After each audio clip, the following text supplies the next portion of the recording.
নমস্কার। আজ আমি দারুণ সুস্বাদু একটা আলু দিয়ে ডিমের ঝোল বা কারির রেসিপি শেয়ার করছি। আশা করি আপনাদের রেসিপিটা খুবই ভালো লাগবে। আর প্রচুর পরিমাণে বৃষ্টি হচ্ছে এই বর্ষার সিজনে, কিন্তু এইরকম একটু কষা কষা ডিমের কারি খেতে বেশ ভালো লাগবে। তো আসুন দেখে নেওয়া যাক রেসিপিটা তৈরির জন্য প্রথমেই এখানে আমি 6টা ডিম সেদ্ধ করে খোসা ছাড়িয়ে কাট লাগিয়ে রেখেছি। আর বেশ কিছুটা আলু ডুমো করে কেটে আমি অল্প ভাপিয়েও রেখেছি। তো এখন রান্নাটা করবার জন্য গ্যাসে একটা কড়াই বসিয়ে অল্প তেল গরম করে নিলাম। খুব বেশি তেল এই সময়তে আমি দিলাম না।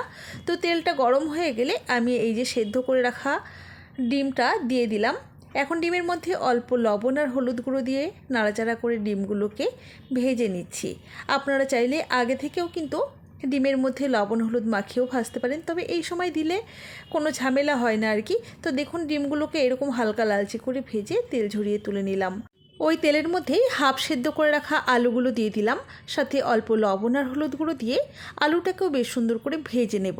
তবে এই আলু ভাজতে কিন্তু খুব একটা বেশি সময় লাগবে না, মোটামুটি 3-4 মিনিটের মধ্যেই দেখুন আলুগুলো বেশ সুন্দর করে ভাজা হয়ে গেছে। তো এখন তেল ঝরিয়ে আলুগুলোকে একটা পাত্রের মধ্যে তুলে নিচ্ছি। আলুগুলোকে তেল ঝরিয়ে তুলে নেওয়ার পর ওই কড়াইতেই আরও কিছুটা তেল যোগ করে দিলাম। এবারে ফোড়ন হিসাবে দিচ্ছি অল্প একটু গোটা জিরে আর তেজপাতা। ফোড়নে কিন্তু আর কিছুই দেওয়ার দরকার নেই। তো ফোড়নটাকে জাস্ট কয়েক সেকেন্ড সময় নিয়ে একটু ভেজে নিয়েছি। এখন একটা মাঝারি সাইজের পেঁয়াজ কুচি দিয়ে হালকা করে ভেজে নিচ্ছি, খুব একটা লালচে করে ভাজলাম না। তো এই সময়তে এর মধ্যে দিয়ে দিচ্ছি একটা মাঝারি সাইজের থেতো করে নেওয়া বা হাফ বাটা করে নেওয়া পেঁয়াজ, আদা রসুন কাঁচা লঙ্কার পেস্ট, অল্প জিরে গুঁড়ো হচ্ছে ধনে গুঁড়োর পরিমাণটা একটু বেশি দিলাম। আর দিয়ে দিচ্ছি ঝালের জন্য অল্প একটু শুকনো লঙ্কার গুঁড়ো, কাঁচা লঙ্কাও দিয়েছিলাম, দিয়ে দিলাম হলুদ গুঁড়ো আর স্বাদ মতো লবণ। এবারে মশলাটাকে বেশ সুন্দর করে নাড়াচাড়া করে কষিয়ে নিতে হবে। মশলা কষিয়ে নেওয়া যত ভালো হবে রান্নার স্বাদ কিন্তু বন্ধুরা ঠিক ততটাই বেশি ভালো আসবে।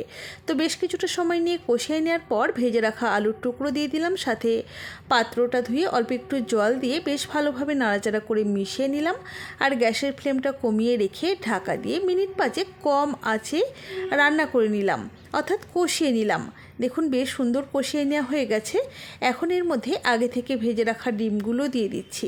ডিমগুলো কিন্তু প্রথমেই দেব না, তাহলে শক্ত হয়ে যাবে, খেতে কিন্তু খুব একটা বেশি ভালো লাগবে না। যাই হোক, এই সময়তে ডিমটা দিয়ে জাস্ট মিনিট খানিক নাড়াচাড়া করে একটু কষিয়ে নিলাম। এবারে আমরা গ্রেভির জন্য দিয়ে দেবো পরিমাণ মতো গরম জল। রান্নাতে গরম জলের ব্যবহার করলে রান্নার স্বাদ অনেক বেশি ভালো আসে। তো একবার একটু নাড়াচাড়া করে নিচ্ছি আর গ্যাসের ফ্লেমটা মিডিয়ামে রেখে ঢাকা দিয়ে মোটামুটি ওই 6 থেকে 7 মিনিট রান্না করে নিচ্ছি।